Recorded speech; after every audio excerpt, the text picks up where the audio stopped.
Let's talk about my cousin, Liam. He's a bright, energetic guy, always up for trying new things. He was a guy who genuinely thought vaping was just harmless fun, a social activity like sharing a joke or a snack. He saw his friends doing it, laughing and enjoying themselves. He started with just flavored water vapor, or at least that's what he told himself and everyone else. He was convinced it was safe, modern, and cool, a sophisticated alternative to smoking. He thought he was making a smart choice, staying ahead of the curve. The vape looked like a USB drive, sleek and discreet. It smelled like tropical candy, an enticing aroma that masked the potential dangers within. And at first, it seemed like just a party trick, a way to fit in and share a moment with friends. It was all about the novelty and the shared experience. But soon it wasn't just for parties anymore. The need crept in slowly, subtly. Liam needed it all the time, became a constant companion. He was vaping while watching movies, the glow of the screen and the vapor cloud becoming intertwined. He was vaping while driving, the car filling with the artificial scent of fruit. Even mid conversation, he'd reach for it, a subtle but noticeable interruption. It became a reflex, an unconscious habit. Then the cough started, a dry, persistent hack that wouldn't go away. So did the anxiety, a constant undercurrent of unease that he couldn't quite explain. His mood depended on a battery, a small power source dictating his emotional state. That sweet mango cloud, it wasn't so sweet anymore. It became a chain, binding him to a habit he couldn't easily break. The vape industry sold him and millions of others a carefully crafted illusion, a Trojan horse disguised as something harmless and fun, a safe alternative that was anything but a wolf in sheep's clothing. It wasn't just water vapor, that was a lie. It was a chemical cocktail cleverly disguised with enticing flavors and sleek designs, a dangerous mix of substances. Liam's story isn't rare, it's a common narrative. It's happening everywhere in every corner of our society. In schools where young minds are particularly vulnerable, in bedrooms hidden from the watchful eyes of parents, within friend groups where peer pressure can be an overwhelming force. The danger is invisible, lurking beneath the surface of appealing flavors and trendy designs, hidden behind bright colors and fun flavors, masking the serious health risks. What started as a harmless puff, a seemingly innocent experiment, became a trap, a cage that's hard to escape. The real risk, it's not just about the nicotine. It all begins with that first sweet smelling inhale, that first taste of artificial fruit. Don't be fooled by the packaging, the clever marketing, and the false promises. The cost is real and is far greater than you might think. So what's a vape really? Let's break it down and see what we're dealing with here. It's become such a common sight, but do we really understand what it is and what it does? At its core, it's a battery-powered device. This battery is what provides the energy to kickstart the whole process. That heats up a liquid, vape juice, the substance that gets vaporized and inhaled. This juice comes in countless flavors and formulations. The heating process transforms the liquid into an aerosol you inhale. It might look like harmless vapor, but there's more to it than meets the eye. That juice sounds healthy, especially with all those tempting flavors, but beneath the surface, it's mostly chemicals, a complex mixture of ingredients that warrant a closer look.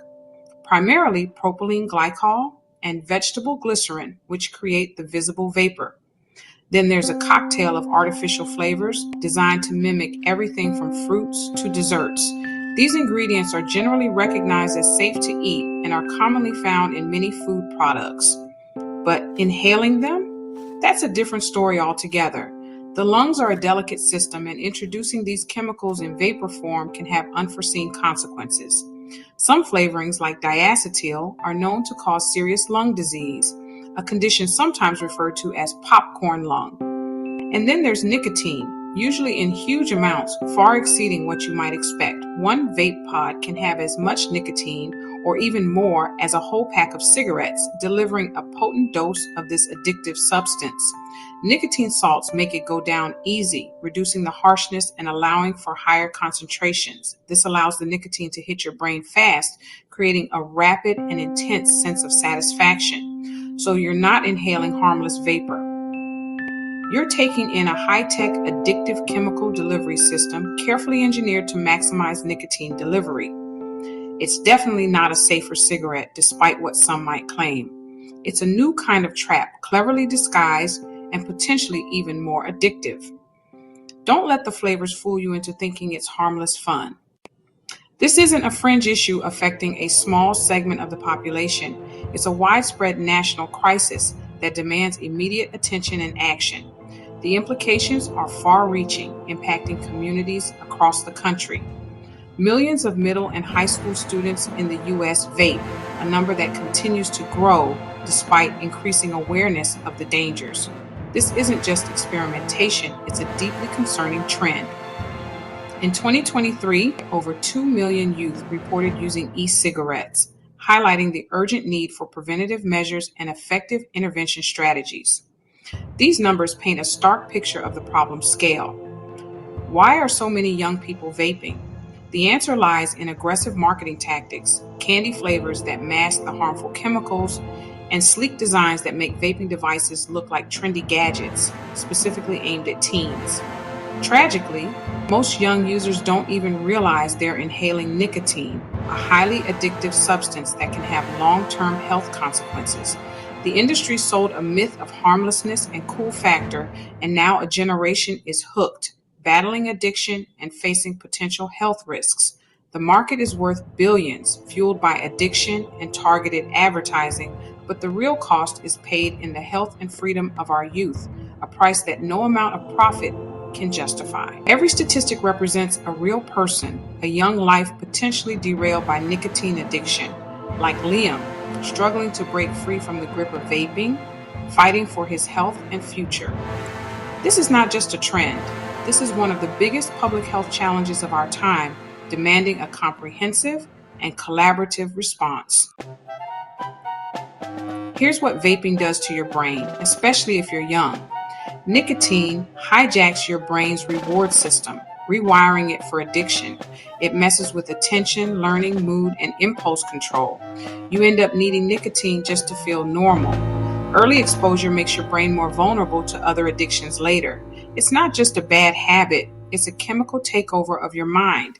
That's a steep price for a puff of gummy bear. Your lungs aren't built for chemical clouds. Vaping coats your air sacs with chemicals, causing cough, shortness of breath, and even severe lung disease. Nicotine strains your heart, raising blood pressure and heart attack risk. The chemicals can damage your mouth, gums, and immune system. You're not just risking your brain, you're putting your whole body on the line. The long-term effects, we're only starting to find out, but the early signs aren't good. It's a full-body assault, not a harmless habit. No flavor is worth that risk. Why do people start vaping? Social pressure, curiosity, and clever marketing. It looks cool, smells good, and everyone else is doing it. The flavors make it feel like sampling candy, not starting an addiction. The industry spends billions to make it irresistible. Many believe it relieves stress, but it's the addiction causing the stress in the first place. Once you're hooked, quitting is tough. Withdrawal brings cravings, anxiety, and irritability, which make it even harder to stop. The trap is easy to enter but hard to escape. Don't let a moment of curiosity become a lifelong struggle. Now you know the truth. The choice is yours. If you haven't started, don't. It's not worth the risk. Real confidence is saying no, even when it's hard. If you're already vaping, you can quit. It's tough, but you're not alone. Tell someone you trust, set a quit date, and use free resources for support. This is about taking back control of your brain, your body, your future. Liam is fighting to quit, and I'm proud of him. Don't wait until you're trapped. Choose your health, choose your freedom. Don't let your future be flavored with regret.